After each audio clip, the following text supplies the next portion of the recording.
బాగా సల్టరీగా ఉందరా. ఏంట్రా అలా చూస్తున్నారా? మన పవన్ గారు మాలతో కలిసి చెట్టానికి వెళ్ళారా? ఏం చేస్తున్నాడు అని చూస్తున్నాం. ఇంకేం చేస్తాడో కాఫీ తాగుతాడు. కాఫీ అంటే లిప్కిస్ అనమాట. నమస్కారం సార్, ఎక్కడికి వెళ్తున్నారు? తల బద్దలైపోతుందిరా, కాస్త కాఫీ తాగుదామని. క్యాంటీన్ అటుంటే ఇటు వెళ్తున్నారండి సార్? నాకు కాఫీ మా ఆవిడిచ్చే తప్ప తాగినట్టు ఉండదు. ఎందుకు నవ్వుతున్నారు? అదే ఏం లేదు సార్, ఈ వయసులో కూడా మీరు కాఫీ తాగుతున్నారంటే చాలా గ్రేట్ సార్. చూడ ఇప్పుడేం చూసావు, మీ ఏజ్ లో ఉన్నప్పుడు రోజుకు మినిమం 12 సార్లు కాఫీ తాగేవా?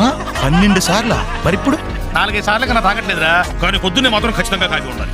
మరీ పొద్దునేనా? అసలు కళ్ళు తెరవగానే కాఫీ పడాలి, లేకపోతే మన కుదరదు. మీరు బయట కనపడరు కానీ చాలా రొమాంటిక్ ఫెలో. మీకు బయట కాఫీ తాగట్లేదా సార్? ఛాన్సే లేదు. కాఫీ అంటే మా ఆవిడే పెట్టాలి. ఈ హోటల్స్ లో క్యాంటీన్స్ లో అదే మనకు నచ్చదు.